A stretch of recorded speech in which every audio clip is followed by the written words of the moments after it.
the times of greatest change are the times of greatest opportunity. And that's what we have in front of us.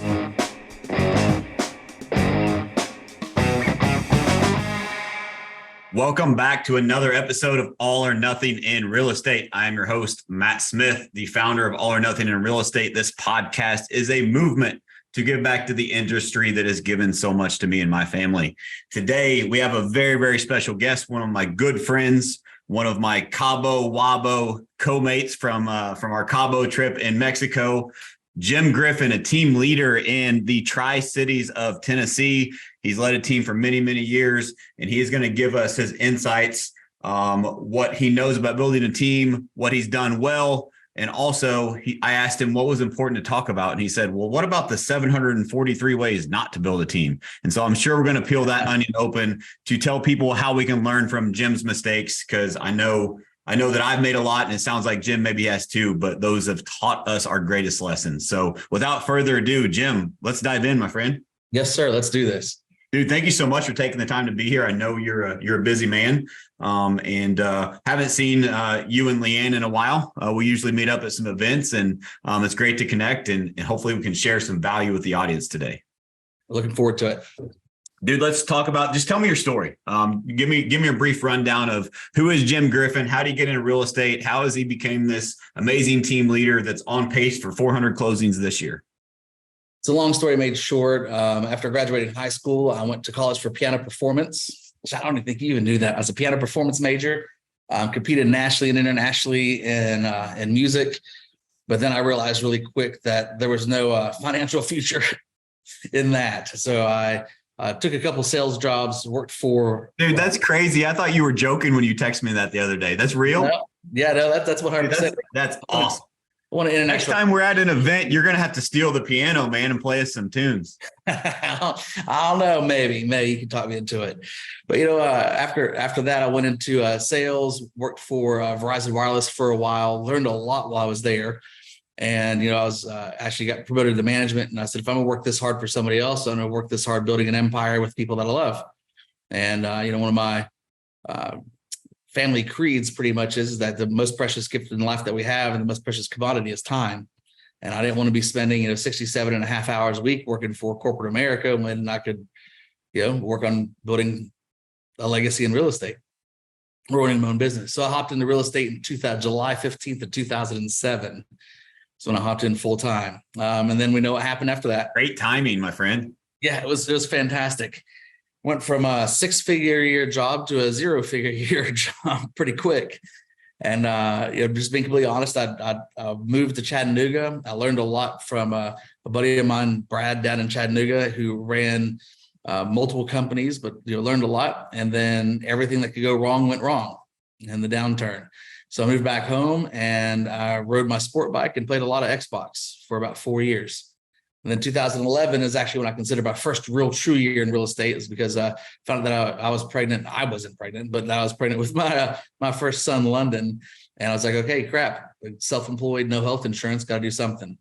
And went from 0 home sales to 60 and then 117. I said, I can't do all this by myself. Need to build a team. And then we have failed forward since then. I love it, man. I love it. And you guys are on pace this year. You closed 325 units last year. You're on pace for around 400 this year. Is that correct? Yes, sir. Awesome, man. I'm privileged as a coach and doing this podcast. I get to talk to a lot of team leaders and a lot of people are doing amazing things. And it's not a lot of people in this environment that are growing year over year. So kudos to you. That shows your leadership and the care you put in your people. Let's dive right into that. If you had to pick one thing, let me start with an impossible question. If you had to pick one thing that has helped propel you to grow in a year where literally like 1, maybe 2% of real estate teams are actually growing, what is that one thing that has worked for you guys? Honestly, I would say it's the willingness to be open enough to fail. And, especially when, right now there's a lot of people in real estate that are freaking out that, leads are down and conversion's a little bit more difficult. There's a lot of people exiting the business and, being willing to say, all right, I know that there's things that are going to go on. I can't control those things, but I can't control how I respond to it and the ownership that I take of it. I'm not going to let those things define me. So, being just open enough and, it's like I heard you say on one of your podcasts, one of your episodes previously, that the first person to admit that they're not right is usually the person that ends up learning the most. And that really stuck with me, because if we're always right saying that we know everything, we're never going to learn. But going into these waters, which luckily for me, talking a little bit about my past, I built my business really during the downturn.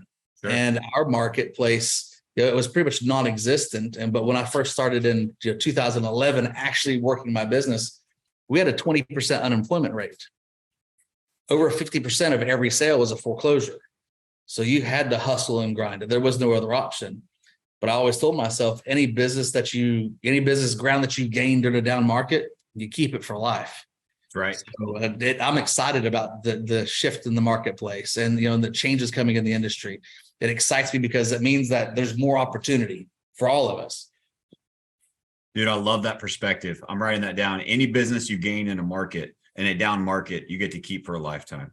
That's huge. So I always look at things pretty similar. It's crazy.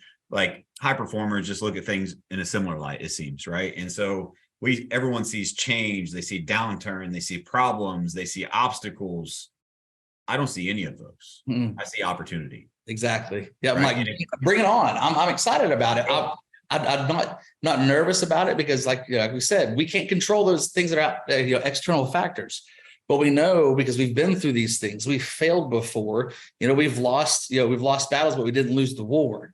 And it's like, okay, what can we learn from this? We've been through some of this before. We've learned from it. Now let's just embrace it and, run with it. Let's run. That's right. It's the times of greatest change are the times of greatest opportunity. And that's what we have in front of us. And I think that mindset, that go all in mentality is why you guys are up year over year, right? Like that is why. And I'm sure that your agents, your team has followed your lead on that. There's a common theme in a couple of teams that I was fortunate a couple weekends ago. I was in John Cheplack's living room. We were having a mastermind with some of his private coaching clients, and he asked the question, "How many in here are up year over year?" And about a quarter of the room was. And these are rooms of the elite, right? And so it's just not everyone is having an amazing year. There's struggles that are real in different marketplaces, and I think the common theme is, number one, the people that are up year over year have an amazing leader like yourself. They demonstrate strong leadership and they're running face first into the storm. Too many people try to outrun the storm. The quickest way to get out of the storm is run through it. Yep. Towards it, right? If there's a tornado coming to you, you're not going to outrun it. Run into it. That's your best chance to survive, right? Go through it. And so that's coming from Missouri, tornado country. So don't literally run into a tornado, right? But you get the point for illustration. But I also think there's two other common themes. Is leadership is crucial, right? In the downturn, but also they're enforcing their standards at a very high level, and they have ramped up accountability like never before. And I think what that goes to show is that is what this marketplace needs. Is agents and human beings, forget the word agents, but humans, the hardest thing for them to do is change. Yep. And when you have times of change, you either change your activity or you change your result. Which one do you choose? Most people don't want to change the result for the negative. And so you have to change your activity. You have to change your accountability. You have to change the standards that you live by. And that gives you the result that you desire.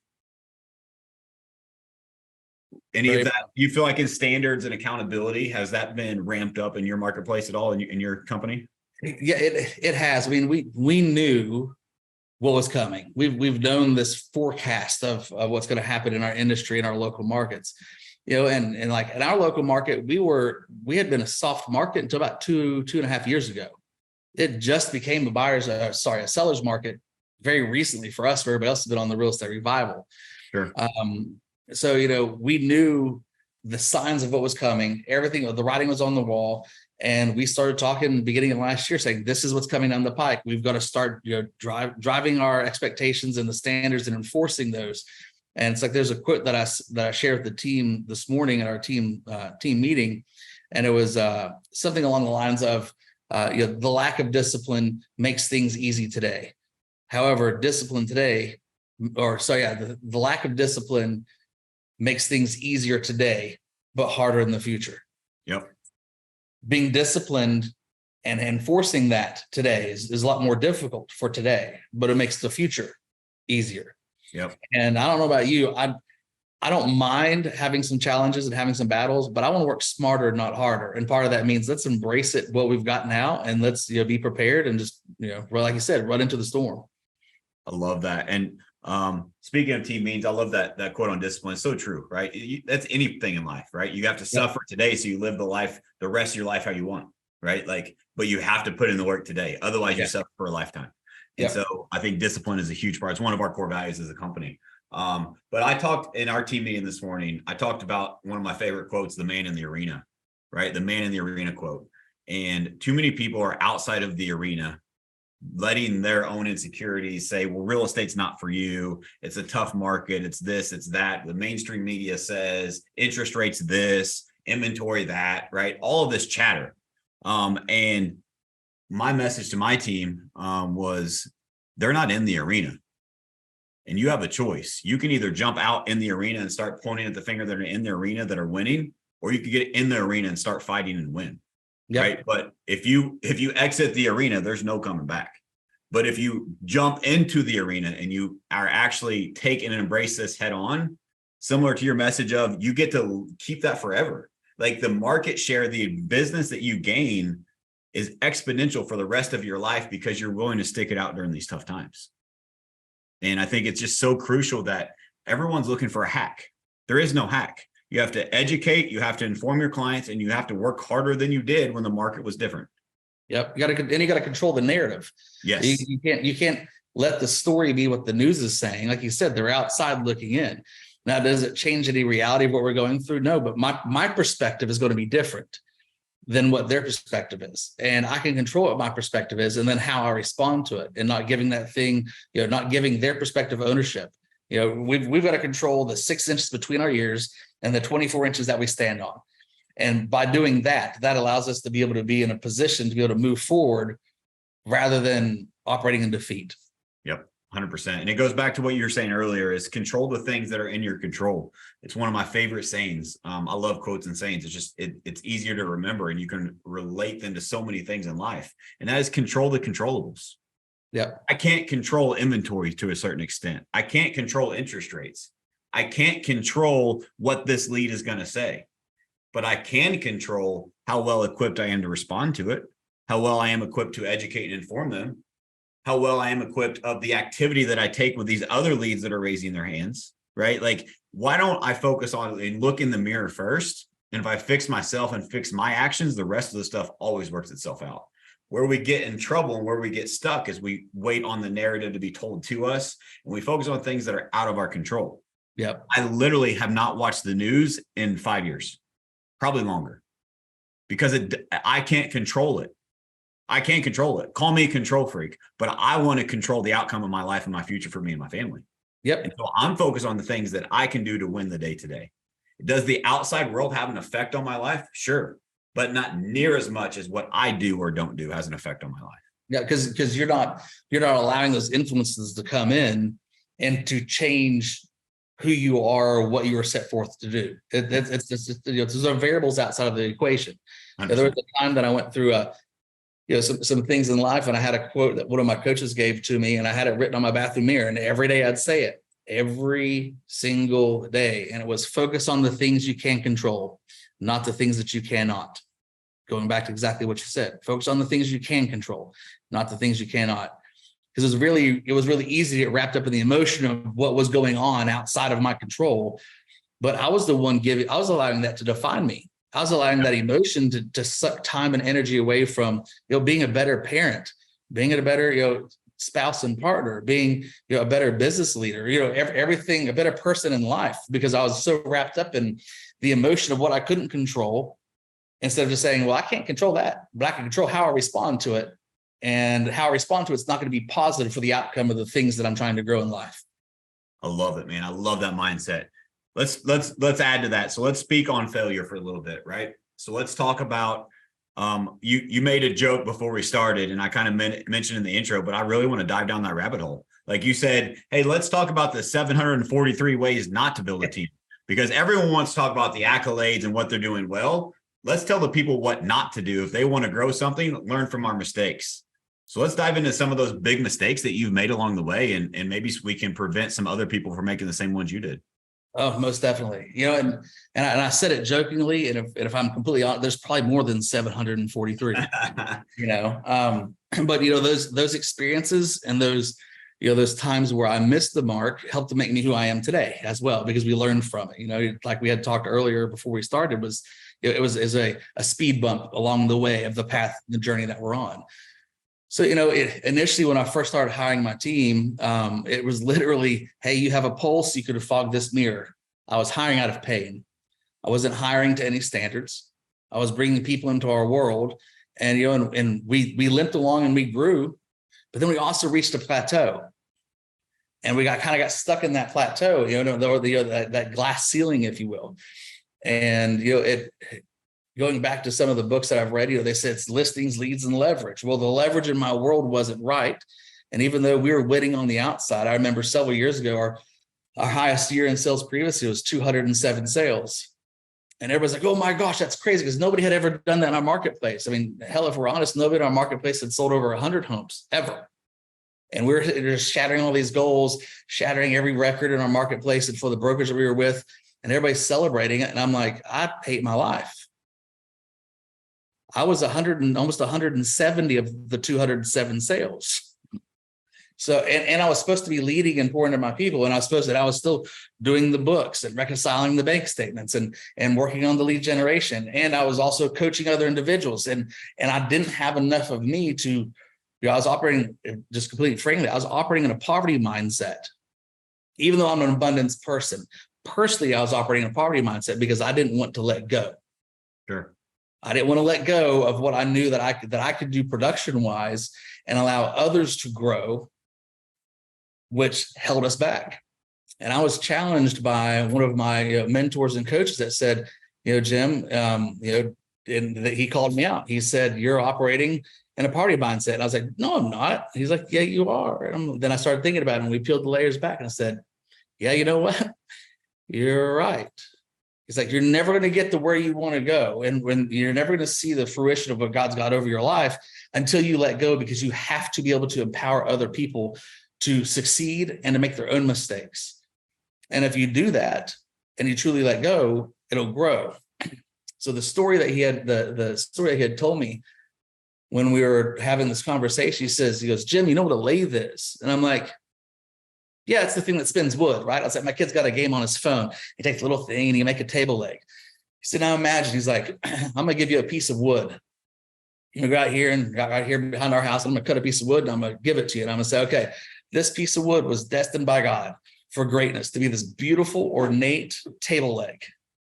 And I want you to put it on the lathe and I want you to start working on it, but I want you to hold on to that piece of wood as hard as you can. And I'm like, okay, yeah. And he goes, so what's that going to look like? I'm like, well, it's going to look like crap. Well, why is it going to look like crap? Because I'm not allowing it to, and as soon as I opened my mouth, it hit me like a ton of bricks. I wasn't allowing the wood to spin freely so I could whittle away and make it that refined thing, that refined piece of art. I was holding on to it, so it was going to be chunky. The blade's going to grab it. It was going to end up splitting it and destroying it all together. And then I'm like, I don't have a table leg. I got some kindling to start a fire with. and when it hit me, I said, man, he's like, yeah. He's like, that's what you're doing in your business. And I took a breath and I was like, wow, I'm holding on to have that control because like you, I'm a control freak. And I thought that I could control our growth and help us get there because I was like, I can do it. And I had to change my mindset and say, we have to be able to do this.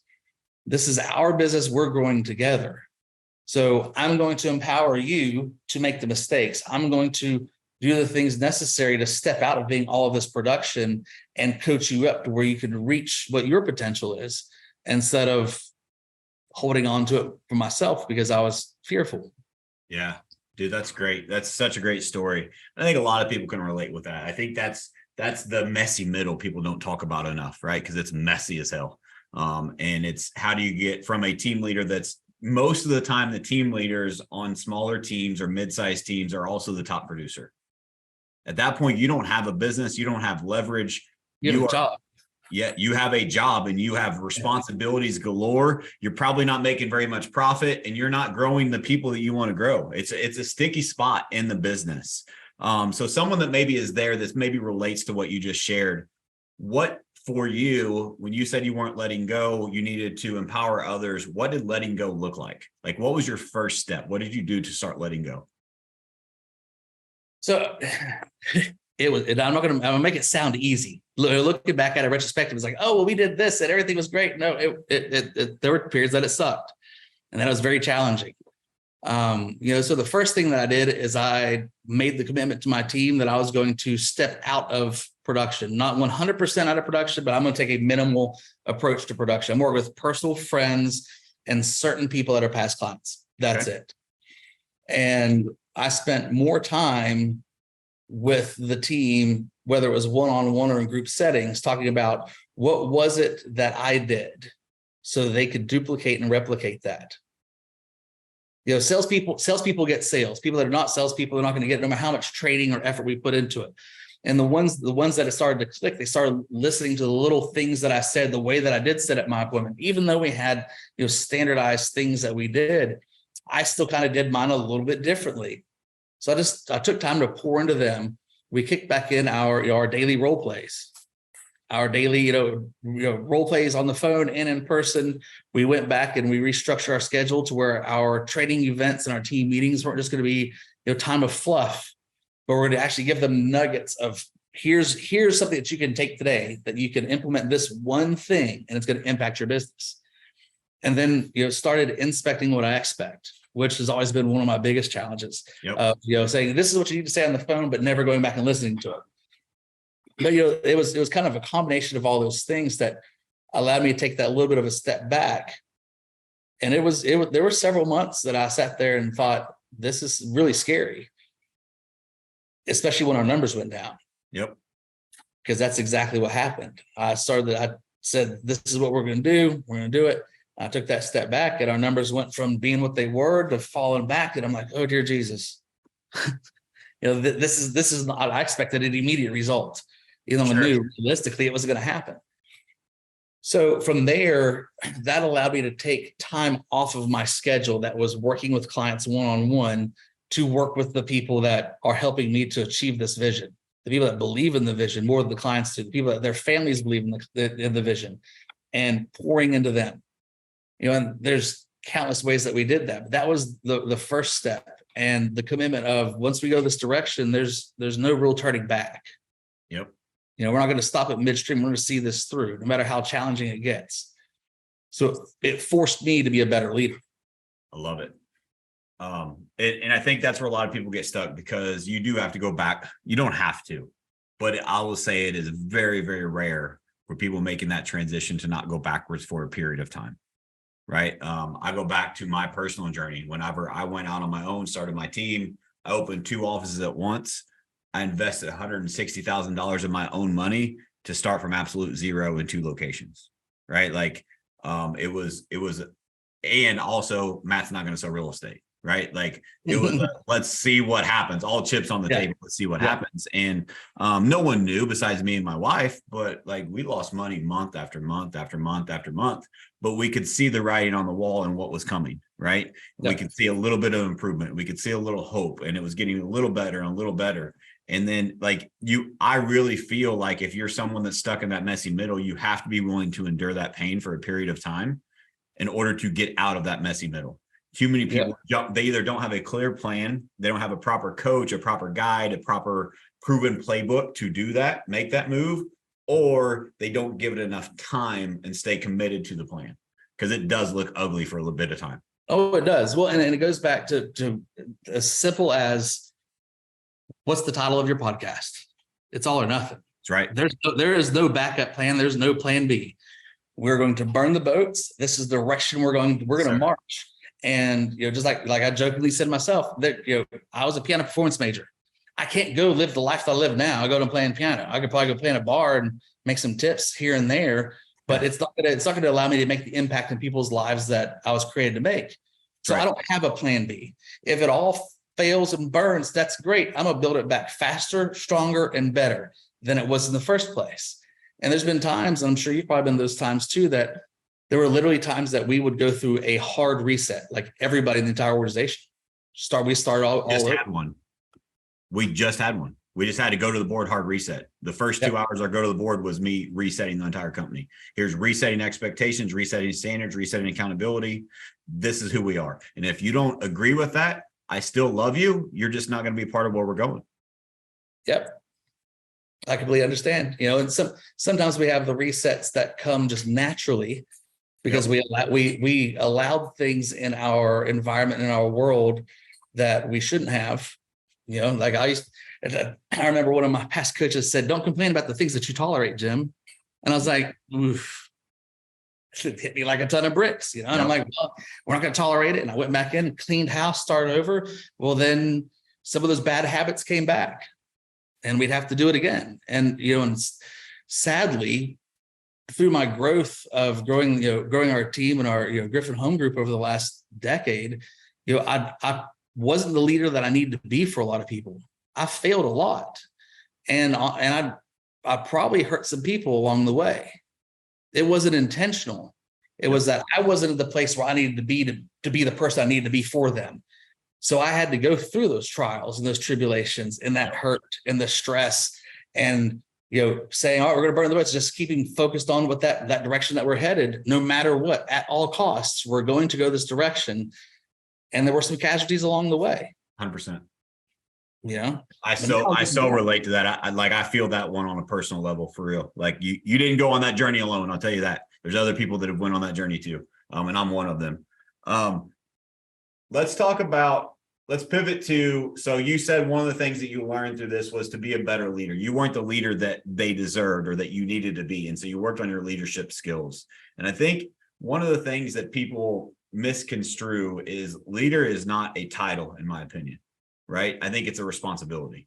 And so I'm curious, if I were to say, what did you learn as a team leader, or what is your role as a team leader? What would you say that is? Oh, so what my role is sometimes it's to be the confidant, person they can fight in. Sometimes it's to be the encourager. Sometimes it's to be the parent, and the accountability person. It evolves depending on where that person is. What my role as the leader has become is to see the needs of what the business has as a whole and what individuals have.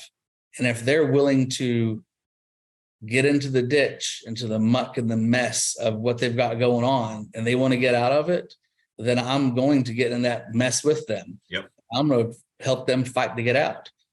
It's one of the other things I've always said is that people will fight for their limitations more than we can fight for their greatness. So the ones that want to get out of that, the ones that want to change. Say that again. That's huge. People will fight for their limitations more than we can fight for their greatness. That's gold. And sorry to interrupt me, but that's good stuff. As leaders, we see the opportunity that people have and the potential that they have. And how many times are we disappointed that people choose that easier path, or they choose not what they're fully capable of doing, right? Yep. And sometimes, as the leader, we got to say, no, you were made for more than this. You need to get up and fight this. Dust off yourself and let's put on your big boy, big girl pants and let's move forward. Yep. And if they don't embrace that, and even though it's going to be tough, it's going to be difficult, then no matter what, we can't lead them that direction. We can't really help them. Yep. And we could be there for support, but that's about it. Versus the person that says, "You're right. I'm going to get up. I'm going to go get my unfair share. I'm going to be a better parent. I'm going to be a better spouse. I'm going to be a better business person. I'm going to grow more myself. I'm going to challenge myself." And those people, I take those people all day long. And during our growth, we got to a point where we were collecting bodies, if you will, even though we didn't want to. It kind of happened naturally. Versus, we've shifted and gone back to saying, we will hire if somebody doesn't have the skill set, that's perfectly fine. If they're hungry and coachable. Yep. I don't care what their past is. I don't care if honestly, if they've gone to prison or they've gone to jail, we've all made mistakes. But how did they grow from that? What happened after that? What lessons did they learn from, and how are they going to apply that moving forward? Because I think, dude, that's so spot on, because too many people put too much pressure on a resume or experience and honestly, that's not what makes it in real estate. Right. And dude, so spot on. So I always tell people there's one common theme that successful real estate agents have, each and every one of them. If anyone is in real estate and they have any level of success, they all have one common trait, and it's grit. Yep. They're willing to get punched in the mouth and get back up and do it again tomorrow. That's what it takes to survive in this business. It's not easy. It's not what you see on TV. It's tough at times. You got to persevere. You got to have grit. You got to have toughness. But there's another thing. If you want to be successful on a team in real estate, yes, you have to have grit, but you also have to have another personality trait. And I've never seen anyone successful on a team without this character trait. You have to be willing to accept responsibility. If you're not willing to say, here's how I played a part in it, and here's how I can move forward and make it better, and you point the finger, it is never going to work in an organization. You need to go be a single agent. Because you're never going to be coachable. You're not going to be open. You're not going to be willing for people to help you give constructive criticism. And you're not willing to grow for the leader, for the leadership, for the coaching, for the training that is there to help support you grow. Yep. No, I agree 100%. You know, we phrase it very similarly, but also differently, is that we don't do victim language. We don't do victim mentality. It's okay to have a woe is me moment, but get your crap together and get up and go fight. Because you got to get up, you got to have that grit and that determination. And if you truly made the mindset change and the shift in your head to where it is all or nothing, that there is no other option, that I want to see what the seeds are in my life come to fruition. I want to make the impact in people's lives, that at all costs, I'm going to burn it forward and burn the boats and move forward, and nothing else matters. Yep. What happens along the way, deal with it, but let it happen. Go on, minimize its impact.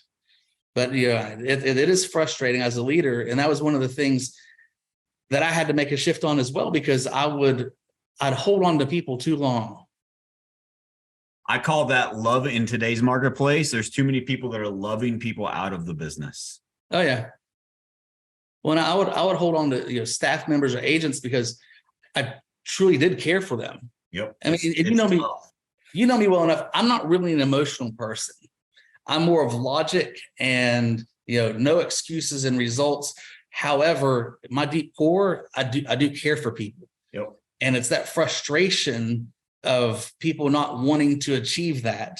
And sometimes I'll hold on to them too long, which then ultimately holds them back from something else that they could be doing and learning from.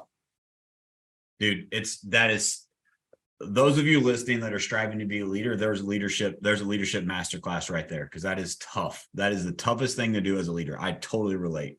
I want to go back to the role of the team leader. And so I love what you said. Everything was accurate. I think a mindset shift that's relevant for moving from the messy middle to out of production to be a leader, because you can't do both properly, at least for a period of time. You just can't.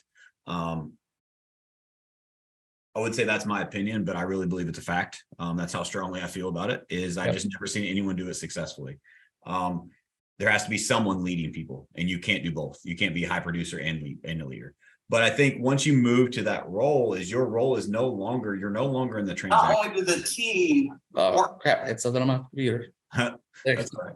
So as a leader, when you make that transition, you are no longer in the transaction business. You are in the human development, human resources business. Your job is to develop and provide and pour into humans and help. You are supposed to wake up every single day. How can I replace myself? Like my philosophy as a team leader, and it's backfired, right? But it's the right thing to do, because like you have a big heart and I want to help people, is I want to give everyone all the information and pour into them so much that they can go do this real estate thing without me anywhere in the world. Yep. I want to treat them so good that they choose not to leave. When I told you one of the things that we did is we changed our dialogue around the team, because out of frustration at times, I would say, I've built this. I've given up so much. I gave up time with my kids. I gave up time with my family. I gave up time with this, blah, blah, blah, blah, blah. I did this. And really, it wasn't just me giving up stuff. It was all of everybody in my world, the good, the bad, the ugly. They gave up time with their family too, to help fulfill the vision of what we're doing. So we had to change that dialogue around, we are building this. Griffin Home Group is not Jim Griffin. It's all of us. This is our business.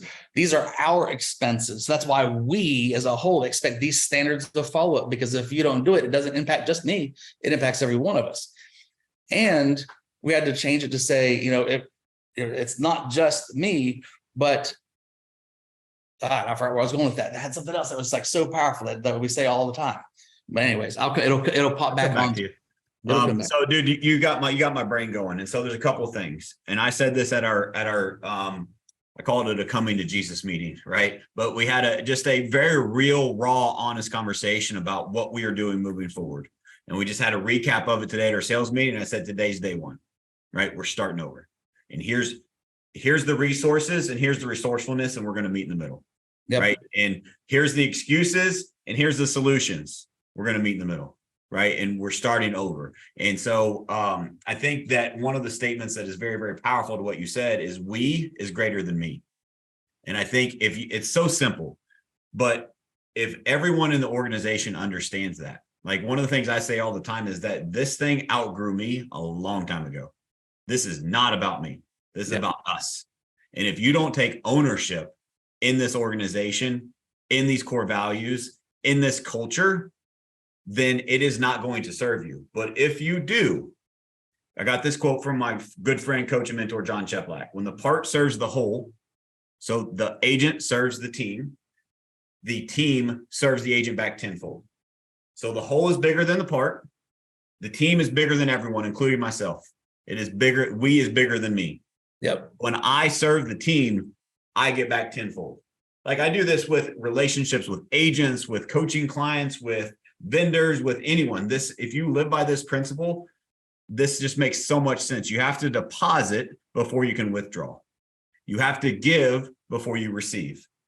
As an example, let's use a bank, right? If you go to the bank and you go withdraw money, that's called stealing. You did not deposit any money. You did not invest any money. You did not have any money in the bank and you stole from the bank. You go to jail for that. How many people come into a culture, come into a team, come into an environment and steal? They come to get, not to give. Yep. What happens every single time? You've seen this over the years, I'm sure, because you're shaking your head. The people that come in willing to give, and they will give the shirt off their back. They want to contribute. They want to help out. They receive the life of their dreams because they're willing to give just to give. And I think that mentality in an environment is so important for culture. And it sounds like fluffy, right? It sounds unicorn and rainbows, but I've seen it work over and over and over again. Contributors win. And I figured out what I was going to say, and it ties right back into that, which is you went from, it had to be the power of we, right? And like you said, we're not in the real estate business. Yep.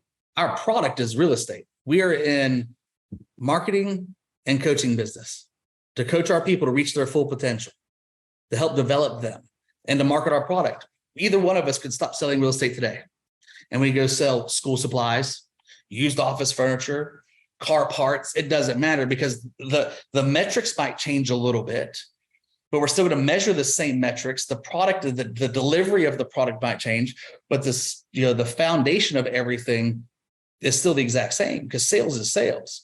But when you make that shift of being, well, we're a real estate company, blah, blah, blah, blah, blah, to where, no, I'm a marketing company. It's where to market the product, which is people's homes. And I'm here to coach and develop people by being the human resource development person, or being the coach and coach my people to break through their limiting beliefs and to break through those limitations and the things that other people said over their lives. Then that's how you change people. When you're crazy enough to think that you can be a part of that, and the people are crazy enough to hop on bandwagon with you, then you know what? You can change people's lives. And that's really what we do is, I tell the team all the time, we change people's lives, whether it's our clients or it's our team members, because God brings people into our life for seasons, whether it's a long season, a lifelong season, or a very short thing at the gas pump. Our commitment to ourselves has to be is what kind of impact we're going to give to that person. Yes.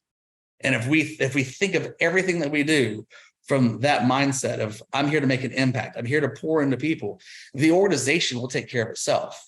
It also, they also help to self-govern, because they will protect that community and culture that's been developed to where they're not going to allow somebody else to come in that's going to be a taker, because they'll be like, that we don't do that here. Yes. You might have done that over there, but we don't do that here. And it's just, and which then might, if that person's open to it, will break that cycle in their life and, make them a better parent or a better kid or whatever. 100%. Dude, this is great stuff. So I want to hit on a couple things and I'm gonna go to another question. So we talked about the role of a team leader, right? You're no longer in the transaction business, you're in the people business. You got to remember that. I also think there's only one way to lead. And I've done a lot of leadership, a lot of study. I'm by no means a great leader. I'm working on it every single day. But I think this philosophy is hard to argue with. The only way to lead people is to be a servant leader by example. I think combining those, so we've all heard lead by example, we've all heard servant leadership, but I think those two combined together is the perfect formula for being a leader. As an example, you gave an example of someone in the trenches, right? They're digging the ditch. As a leader, what do you have to do? Sometimes you got to go and start digging with them. You can't be above them. You can't just point the finger. You got to be by example. You got to be one. You have to realize you serve them. Here's something I do. It sounds small, but it's so big because I do it consciously. There is nobody in my building that ever parks further away from the front door than me. I'm here every day. Those spots are for them, not for me. Yep. Right? Like those little things make all the difference subconsciously. And you have to be one to be a servant leader. If you want to grow your organization, grow your leadership skills. Just like sales skills are acquired, so is leadership. No one is born a great leader. Those are acquired skills and you can acquire them. And I promise you, there will be skills that no one can ever take from you and your life will forever be better because you're a better leader. Does that make it easy? Nope. No. One of the hardest things to do on the planet, but it is one of the most important. And there's also something else. And I think you and I relate to this. You said sometimes you struggled as a leader, and I still struggle with this, is I see potential in people. Like I have a gift of seeing potential. I see what people are capable of, partially because of where I came from. And they're way more talented than I am, right? They have way more than I had when I started. And I'm like, whoa, you realize what you could accomplish? And I'm trying to help them accomplish that. But there's a fine line. Yes, we need to be ahead of them and encourage them for growth, but they have to want it for themselves. Exactly. Sometimes as a leader, we can want it more for them than they want it for themselves. And that does the exact opposite effect of what we intend. It comes from a great place, but then they feel threatened. They feel talked down to, and that's not what they wanted because they're not in that season of their life. And so we have to be careful of that as a leader. It's kind of the dichotomy of leadership, right? I've been in that boat before. One of the most talented individuals I've ever had the pleasure of having in my organization was the guy who came in and just bam, like the first 6 weeks had like 7 things under contract, bam, bam, bam, bam, bam. And he was growing with another. And then, he had some personal battles that he was going through and some personal things that he didn't go through the process of, breaking those things over his life over the years. And I always would joke. I was like, we say we could lead a horse to water, but we can't make them drink. Well, I was leading him to water and I was opening up the fire hydrant and taking his face and holding in front of it, like, drink, come on. I was like, do you see how much potential you have? Because he was more talented than I've ever been. He was stupid, intelligent, and willing enough to put forth the work.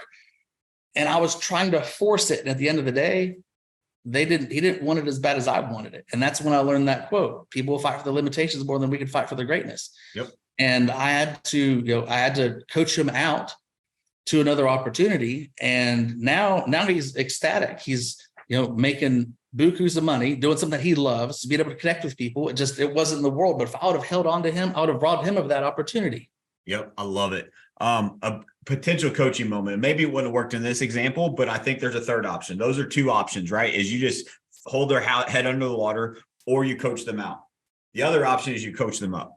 Yeah. Right. And so there's a middle ground that I think most people deserve an honest conversation. And so as an example, we have standards in our organization. And so if this is kind of a leadership conversation, right? And so if you are working on growing your leadership skills, which all of you listening should be, it's a skill that will serve everyone because everyone is a leader to someone. I don't care what level you are a leader to someone. I promise you.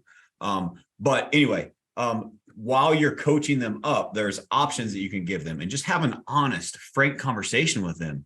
Hey, Jim, I know that you have these 7 sales really quick, and I know you're really capable. Dude, there's people that with less skill than you that have sold 100 homes in a year on this team. I know you can accomplish that too.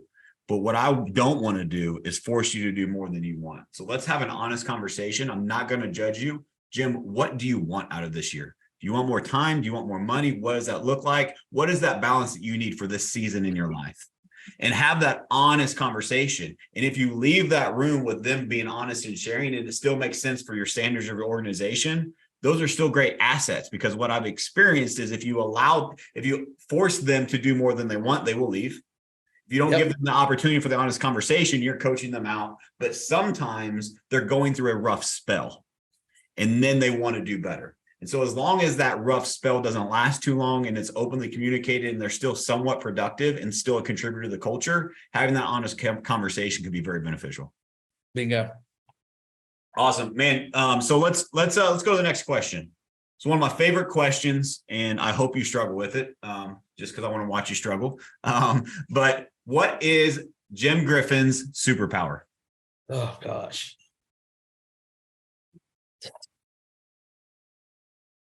What is my superpower? That is a very good question. I don't know if I necessarily have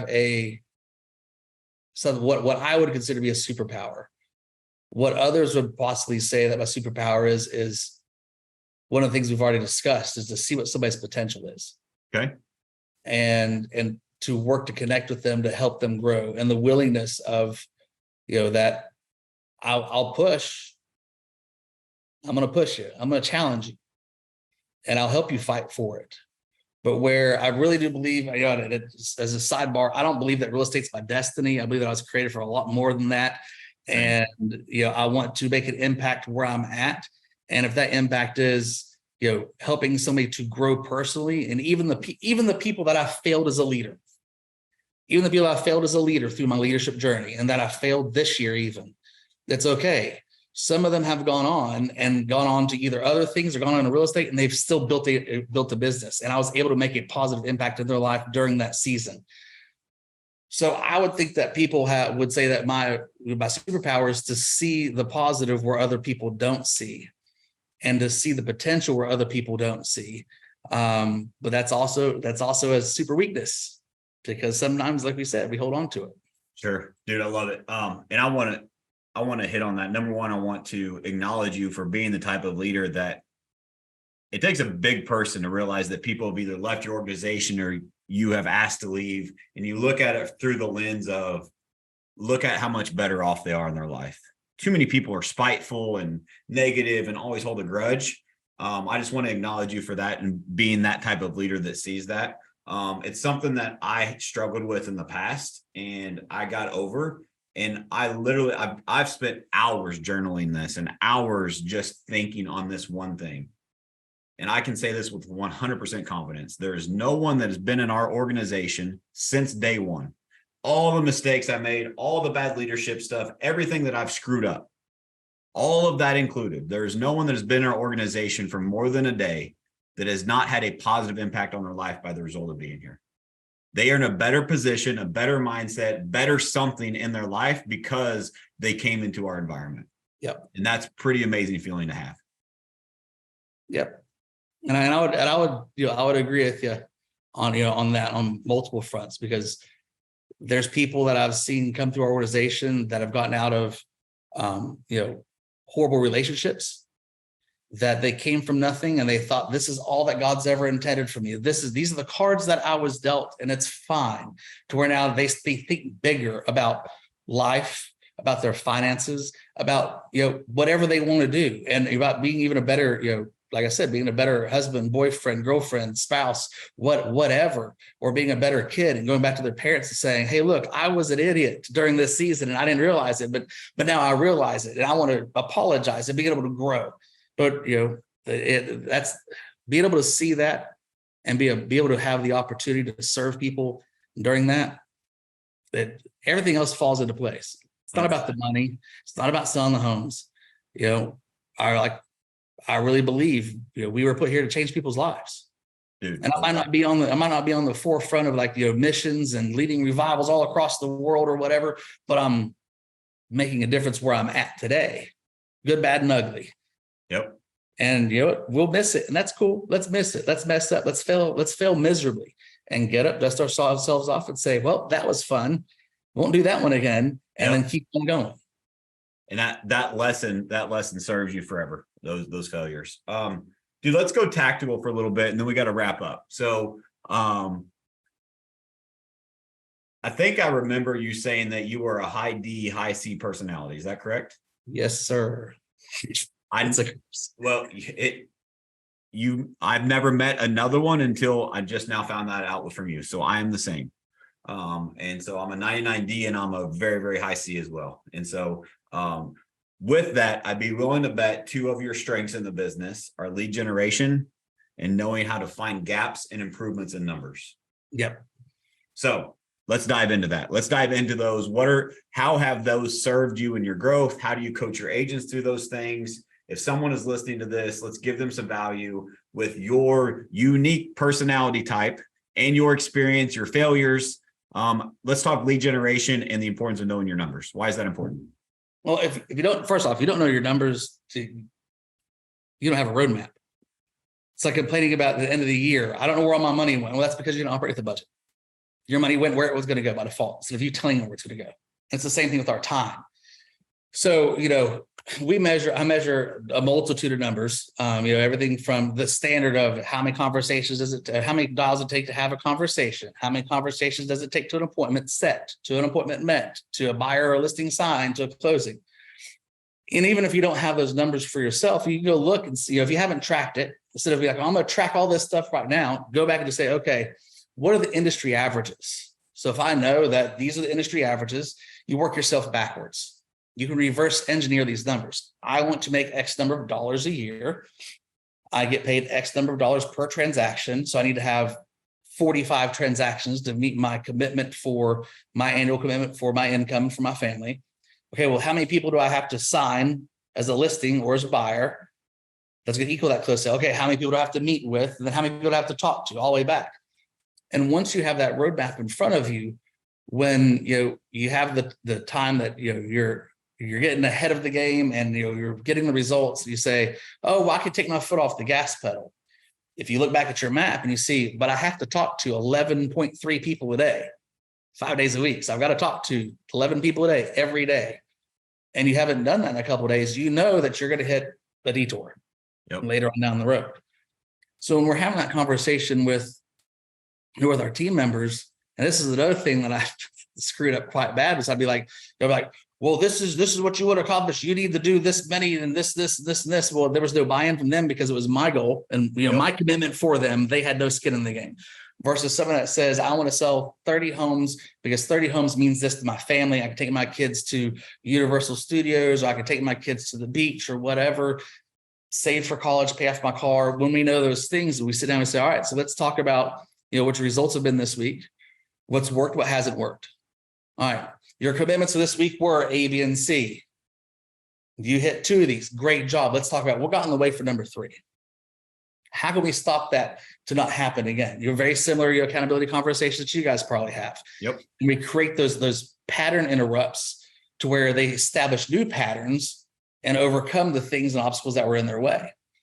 But we track everything from on activities and conversations and yada yada yada to what's happening in the marketplace and what's returning on our investment.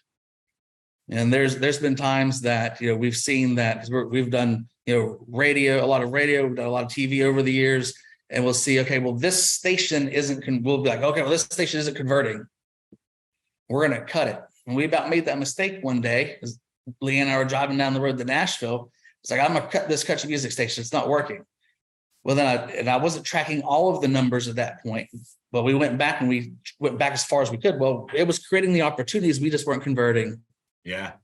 And we about killed a great lead source because we weren't converting it at the rate that it was. Yep. And when you have, I always say that awareness brings clarity and clarity brings change. So if I have awareness of the numbers in my business and I can become clear around those numbers, then I can change as I need to. Just like right now, it's a little bit more difficult for people to get in front of sellers. Yep. It's a little bit more difficult you have to carry buyers a little bit longer too, I bet. So your dialogue has to change. Your numbers and metrics have had to increase because the end goal, the end commitment and goal that you made for the year does not change. You have to change your actions and your activities to the forefront. Well, I think some people think they have a choice, Jim. They think that, well, I want to keep my goal, but I don't need to change my activity. One of the two has to change. Yeah. You either change your goal, or you change your goal to decrease it, or you change your activity to increase to keep the goal. And here's something that I coach people to all the time. Not making a choice is still making a freaking choice. Yeah. When you don't make a choice, that doesn't mean the choice disappears. You made a choice. And by default, in that situation, if you don't make the choice, or the commitment is way more powerful than a choice. If you don't make the commitment to up your activity, then you made the choice to lower your goal. Yep. And like having that realization for agents are like, no, I didn't. I'm like, that's exactly what you did. That's exactly what you like. By not making a choice, this is the choice that you made. Well, and they usually don't think about what's later on down the road, because they're not looking at that roadmap. If we have a roadmap and I say, okay, I'm gonna go from Johnson City to where you're at. I know I need to go over here, got Interstate 75, go up here, hang a left and keep on going. Same thing if you're coming here. But if I get halfway on Interstate 75, I say, oh, well, I'm gonna detour. I'm gonna take this road. I think this is the direction that I need to go. And I go down that route, it's not going to help me. I can still get to my end result, but now it's going to require more because I chose to not follow the roadmap in front of me. And if, as you see that the conversions are changing, as the consumer's changing, just like where with some of the marketing that we've done, radio always killed it for us historically. Radio still kills it for us, and we're blessed because of it. However, people aren't coming through saying, hey, I heard about Jim G Guarantee. I'm calling about your guaranteed sale, or I'm calling about your Word for Your Listing Pro. They're not calling and saying that. They're doing something else. They're going, hey, Siri, Jim G Guarantee. And then here goes Siri. Oh, she's going to start talking to us now. Okay.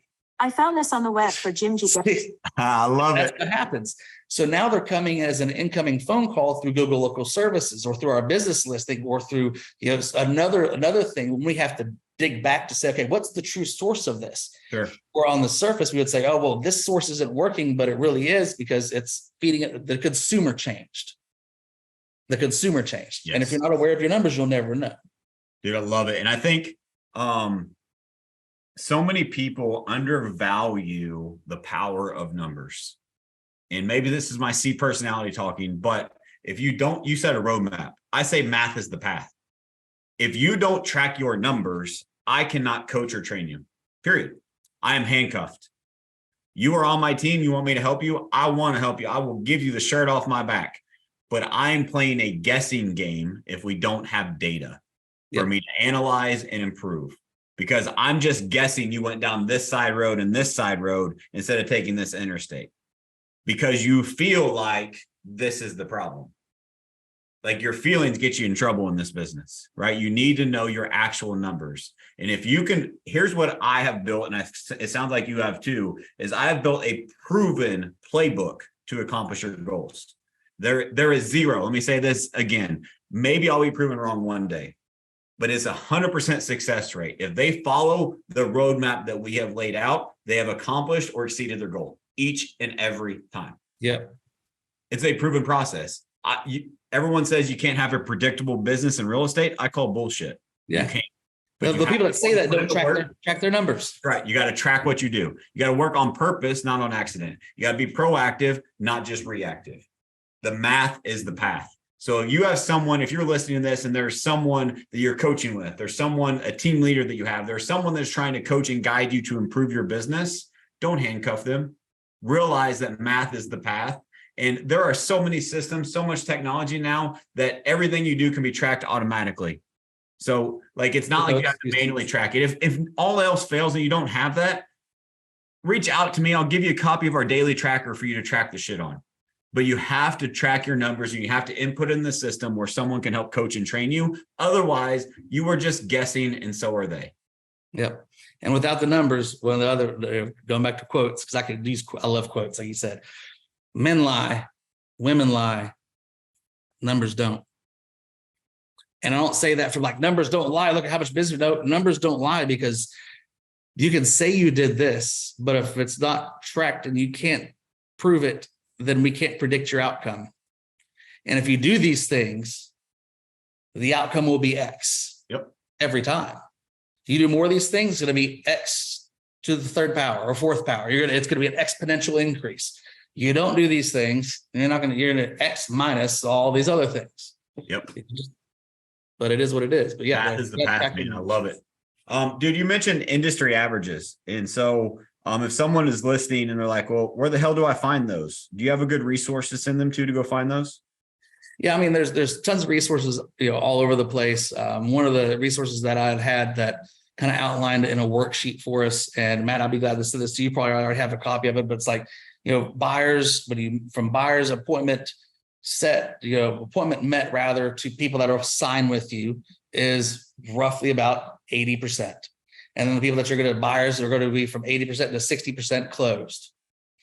Listings are reversed. You're going to be about 60% industry average of buyer, listing appointment to listing taken, and then 80% sold. And it's right around in those general numbers. It roughly equates to about 3 appointments for every one piece of business if you average it out across the board. But there's tons of resources that are out there to be able to see what the numbers are. And if you are in a market, you're like, well, nobody in my market tracks their stuff. Well, there's ways that we can figure out exactly what those ratios are. Like you said, there's no excuse not to have it, even if it's on a piece of paper. Yep, 100%. Awesome. All right. I got to wrap this up for time. I got one more question. What is the best advice that you have ever been given? Ooh.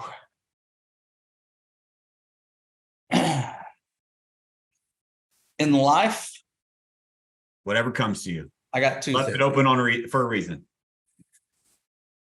So this is one thing that we've beat into our children, and that my grandmother beat into me. The most precious thing in life that you have is time. You can never buy more. You can't earn more.